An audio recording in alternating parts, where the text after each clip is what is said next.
Alhamdulillah,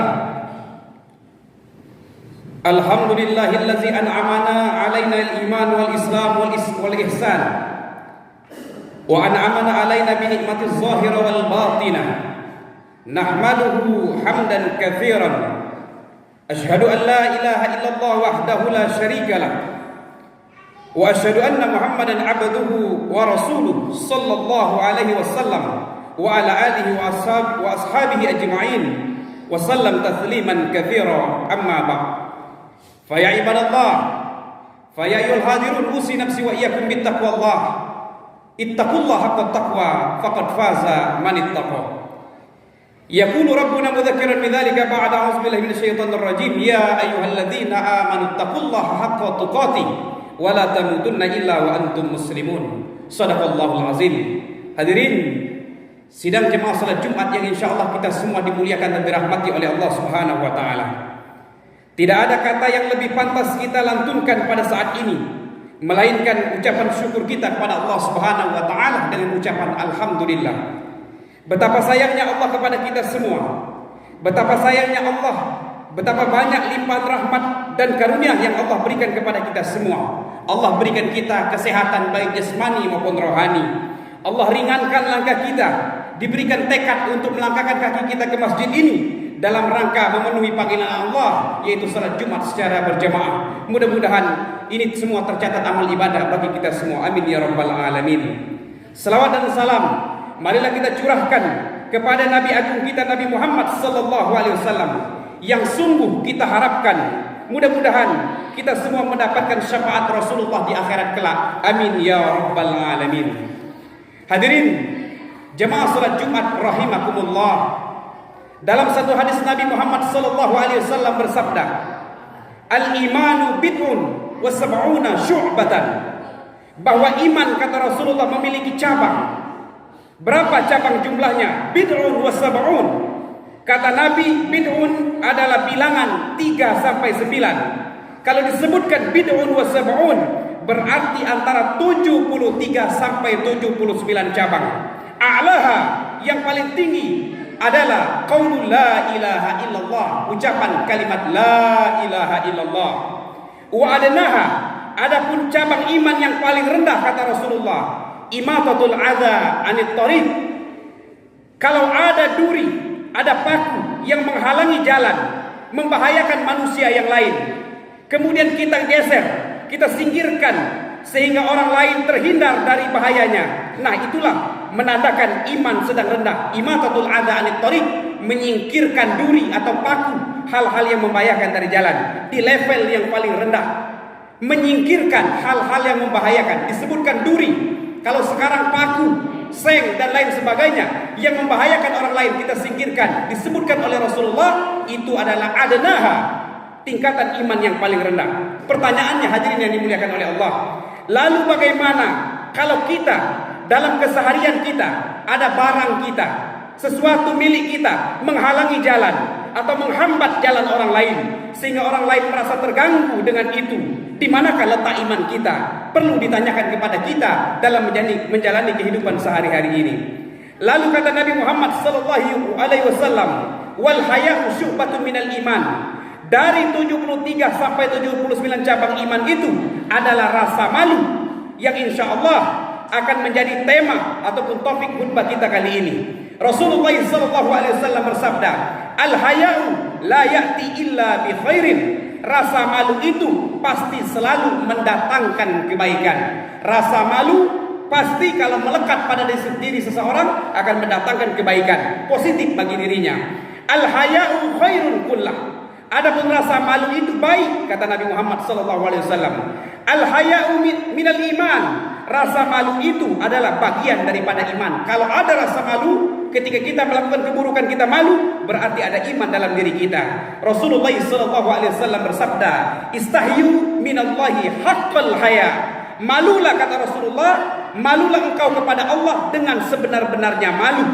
Kemudian para sahabat merespon. Kemudian para sahabat berkata, "Ya Rasulullah, innana nastahyi walhamdulillah." Wahai Rasulullah, kami malu kepada Allah, kata para sahabat. Mendengar jawaban itu, Rasulullah SAW berkata, apa kata Nabi Muhammad SAW? Bukan itu yang kumaksud. Yang dimaksud dengan malu kepada Allah adalah antahfazul ra'su wa ma wa'a wa antahfazul batna wa ma wa'a. Yang dikatakan malu kepada Allah sebenarnya, haqqal haya, malu yang sebenarnya ketika engkau menjaga kepala dan apa yang ada di sekitar kepala, kepala dan apa yang ada di sekitar kepala. Wa antahfazul batna wa ma wa'a. Dan dikatakan malu yang sebenarnya kepada Allah ketika engkau menjaga perut dan apa yang ada di sekitar perut. Perut dan apa yang ada di sekitar perut. Ar-ra'su wa ma wa'a.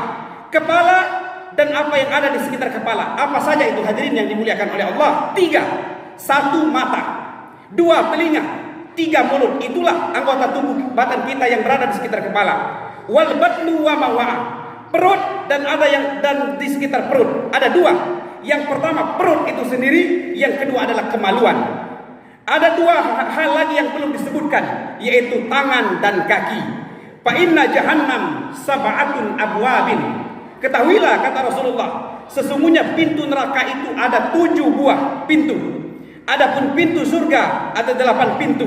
Lebih banyak pintu surga dibandingkan pintu neraka. Tapi masih banyak. Kenapa manusia lebih memilih pintu yang sedikit itu? Hadirin yang dimuliakan oleh Allah Subhanahu wa taala. Fa inna jahannam sab'atu abwabin.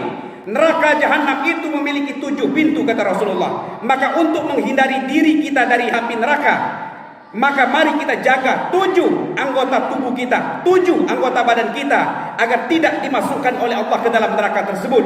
Yang mana 7 anggota tubuh itu, inilah yang banyak menyebabkan manusia masuk ke dalam neraka. 7 anggota badan yang disebutkan oleh Nabi itu, itulah banyak yang menyebabkan manusia masuk ke dalam neraka Allah Subhanahu wa taala.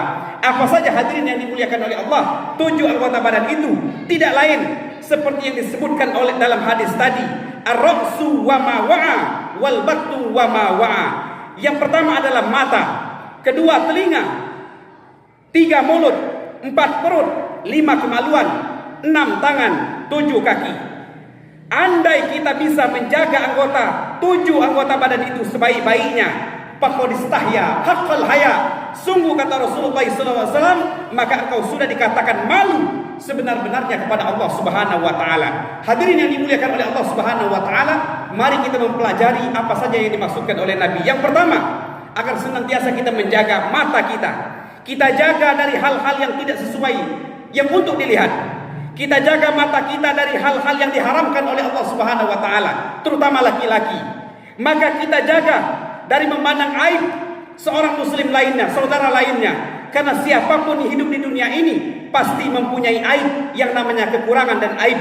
Kata Imam Syafi'i radhiyallahu anhu mengatakan, apa kata Rasul? Kata Imam Syafi'i, siapa yang merasa tidak memiliki aib, maka dia itu adalah kebodohan, dan kebodohan adalah aib yang paling besar. Kami ulangi sekali lagi, siapa yang merasa dalam hidupnya tidak memiliki aib, tidak memiliki kekurangan, maka itu adalah kebodohan, dan kebodohan adalah aib yang paling besar. Man talaba ahon bila aibin baqiya bila ahin. Siapa yang mencari seseorang yang perfect, sempurna, tanpa aib, tanpa kekurangan, sampai mati dia tidak akan menemukan orang tersebut.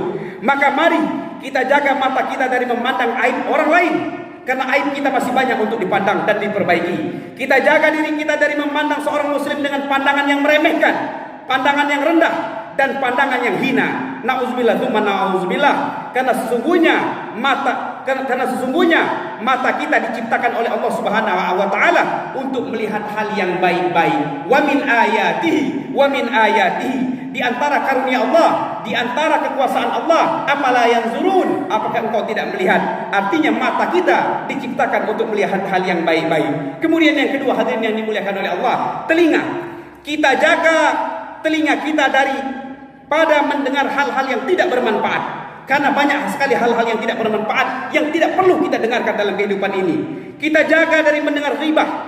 Karena ghibah itu tidak hanya bagi penghibah saja yang berdosa, tapi yang mendengarkan, yang nimbrung juga ikut berdosa. Karena kata Nabi Muhammad sallallahu alaihi wasallam, al-mustami kal qail, yang mendengarkan perkataan riba ikut nimbrung, ikut duduk bersama orang riba, sama halnya seperti dia berriba, dosanya sama besar. Maka kita jaga telinga kita, inna sam'a wal basar wal fuad, karena pendengaran, penglihatan, bahkan hati, kullu ulaika kana anhu mas'ula, semuanya akan dipinta pertanggungjawabannya di hadapan Allah di akhirat nanti. Nauzubillah. Kemudian hadirin yang dimuliakan oleh Allah Subhanahu wa taala, yang ketiga anggota badan kita yaitu mulut atau lisan. Mari kita jaga lisan kita dari apa? Dari sumber kejahatan, sumber dosa. Apa itu? Dusta. Sumber kejahatan, sumber dosa adalah dusta, berbohong, kata Rasulullah. Ar-ra'su dzunub kazib, biang keroknya dosa itu, dusta, adalah kebohongan. Wa iyyakum wal kazib, hendaklah kalian jauhi berdusta. Fa innahu yahdi ilal fujur, akan mengarahkan kepada dosa. Fa innal fujur yahdi ilan nar, adapun dosa pasti akan menggiring kita ke dalam api neraka, kata Nabi Muhammad sallallahu alaihi wasallam. Kita jaga lisan kita daripada berbuat janji yang tidak mungkin kita tepati. Jangan sampai kita berjanji tapi tidak ditepati. Khawatirlah yang dimaksudkan oleh Nabi Muhammad terkategori orang munafik. Ayatul munafik thalatha, iza wa'ada akhlafa. Jika dia berjanji, kata Rasulullah, orang munafik itu dia berdusta. Kita jaga lisan kita dari yang namanya mencaci maki, sumpah serapah dan lain sebagainya, karena mulut kita bukan diciptakan untuk itu. Kita jaga lisan kita dari berucap yang tidak bermanfaat, karena itu adalah ciri tanda orang yang beriman kepada Allah Subhanahu wa taala. Man kana yu'minu billahi wal yawmil akhir, siapa yang mengaku beriman kepada Allah dan hari kiamat, falyakul khairan aw liyasmut, hendaklah dia melontarkan kata-kata yang baik atau tidak ada pilihan lain kecuali dia harus diam daripada berkata hal-hal yang tidak bermanfaat. Bahkan dahulu, saking pentingnya menjaga mulut, ma'asyiral hadirin, dahulu disebutkan di dalam hadis ada orang yang mati dalam peperangan. Sehingga ada salah seorang sahabat mengatakan, Masya Allah, betapa beruntungnya dia, betapa bahagianya dia mendapatkan syahid, pasti masuk ke dalam surga. Lalu apa kata Nabi? Belum tentu, kata Rasulullah. Siapa sangka dia akan bahagia, siapa sangka dia akan masuk surga. Mungkin saja dia pernah mengucapkan ucapan yang mana ucapan itu menyakiti, melukai perasaan saudaranya. Belum tentu dia mendapatkan pahala syahid. Saking buruknya orang yang melontarkan kata-kata yang tidak baik, menggugurkan dia dari pahala mendapatkan pahala syahid. Nauzubillah, tsumma nauzubillah. Kemudian yang keempat, ma'asyiral hadirin, perut. Mari kita jaga dari makanan-makanan yang diharamkan oleh Allah, karena yang halal masih banyak. Perut kita jaga dari memakan harta anak yatim, karena itu dilarang oleh agama kita. Perut kita jaga dari makan harta riba, makan yang tidak jelas ataupun hukumnya halal haramnya tidak jelas ataupun disebut dengan syubhat. Mari kita jaga, karena yang halal masih banyak lagi, berlimpah ruah.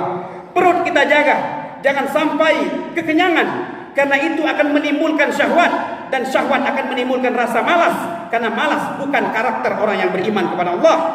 Kantuk dan lain sebagainya, karena orang-orang yang menjaga perutnya dari itu, dialah orang-orang yang malu kepada Allah Subhanahu wa taala. Kemudian menjaga kemaluan. Yang berikutnya adalah kemaluan, awil faraj. Allah Subhanahu wa taala berfirman, walladzina hum li furujihim hafizun. Anggota badan yang harus kita jaga adalah walladzina hum li furujihim hafizun. Hendaklah kita menjaga kemaluan kita. Memang setiap manusia dititipkan oleh Allah rasa syahwat atau nafsu pada dirinya. Tetapi Islam sudah mempersiapkan cara tersendiri yang dituntun oleh Allah Subhanahu wa taala ketika manusia ingin melampiaskan syahwatnya atau melampiaskan nafsunya. Dengan cara apa? Pernikahan yang halal. Maka tidak dibenarkan menempuh dengan cara yang lain, dengan cara perzinahan, karena ada cara yang dihalalkan oleh Allah Subhanahu wa taala dan pahala yang besar dan diridhoi oleh Allah Subhanahu wa taala, yaitu dengan cara pernikahan. Walladzina hum li furujihim hafizun. Allah sebutkan dalam Quran surah Al-Mu'minun, yaitu orang-orang yang menjaga kemaluannya, illa ala azwajihim, kecuali kepada istri-istrinya, aw ma malakat aimanihim, atau kepada budak-budaknya, fa innahum ghairu malumin, karena itu tidak apa-apa atau dibenarkan oleh agama. Ma'asyiral hadirin yang dimuliakan oleh Allah Subhanahu wa taala. Kemudian yang keenam, anggota badan yang harus kita jaga. Jangan sampai kita terjerumus ke dalam api neraka gara-gara anggota badan itu, yaitu menjaga tangan kita dari berbuat kerusakan. Jangan sampai kita hidup di dunia ini menjadi perusak. Apa kata Allah Subhanahu wa taala? La tufsidu fil ardi, jangan berbuat kerusakan. Innallaha la yuhibbul mufsidin, Allah tidak suka dengan orang yang punya karakter membuat kerusakan. Wallahu la yuhibbul mufsidin, demi Allah, Allah tidak suka kepada orang yang berbuat kerusakan. Apalagi kerusakan itu untuk orang lain.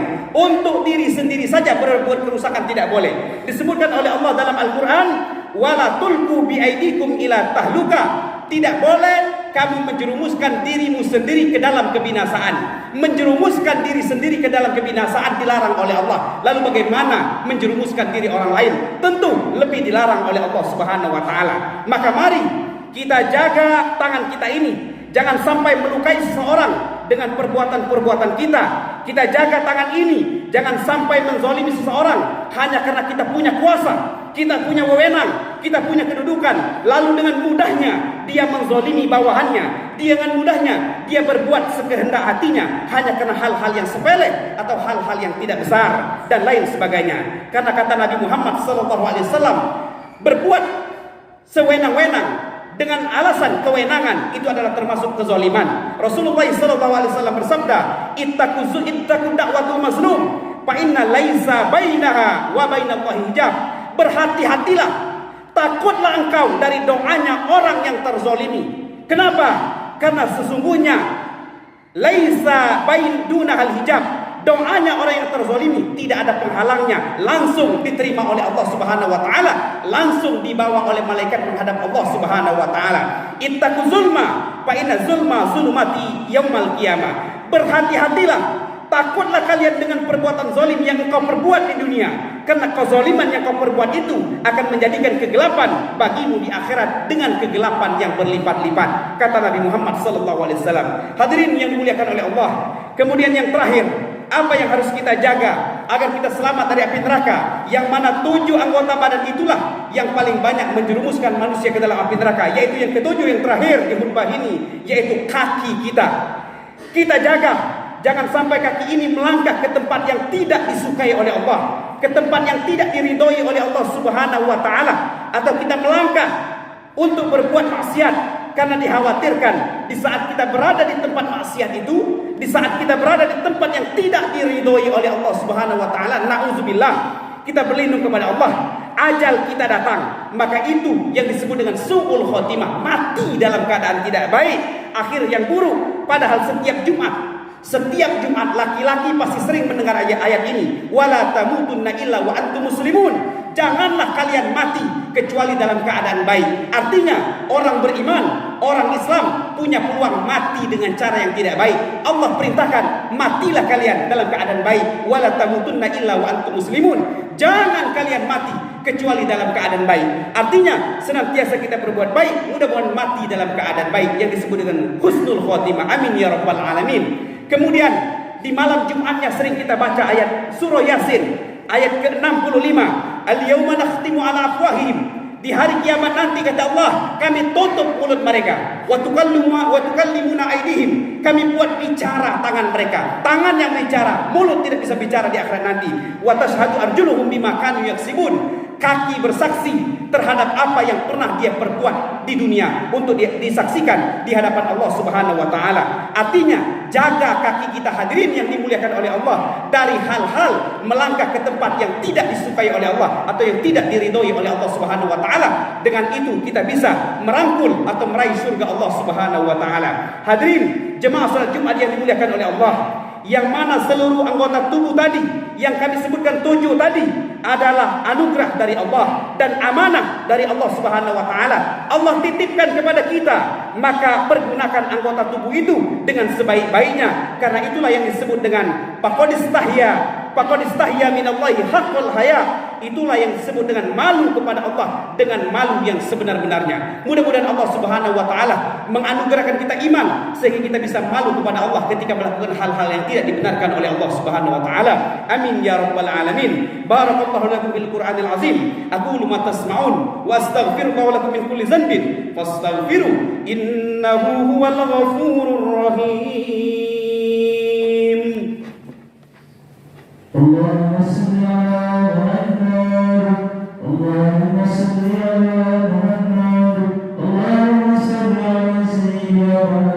وعلى آل سيدنا محمد.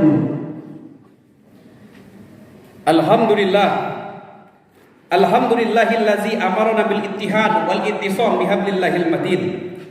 Asyhadu an la ilaha illallah wahdahu la syarikalah, iyyahu na'budu wa iyyahu nasta'in. Wa asyhadu anna Muhammadan 'abduhu wa rasuluhu al-mab'uts rahmatan lil alamin.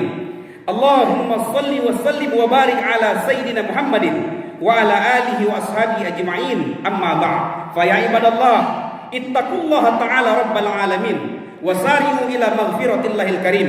Wa'lamu anna Allah subhanahu wa ta'ala bada fihi binafsi wa thanna bil malaikati musabbihati bi qudsi fa qala ta'ala fi Qur'anil azim inna Allah wa malaikatahu yusalluna 'alan nabi ya ayyuhalladzina amanu sallu 'alaihi wa sallimu taslima. Allahumma salli ala sayyidina Muhammad sallallahu alaihi wasallim wa ala ali sayyidina Muhammad wa ala anbiya'ika wa rasulika wal malaikatil muqarrabin waradallahu an khulafa'ir rasyidin Abi Bakrin wa Umar wa Uthman wa Ali wa an baqiyati sahabati ajma'in wat tabi'in wat tabi'it tabi'in lahum bi ihsanin ila yaumiddin warad anna ma'hum birahmatika ya arhamar rahimin. Allahumma ighfir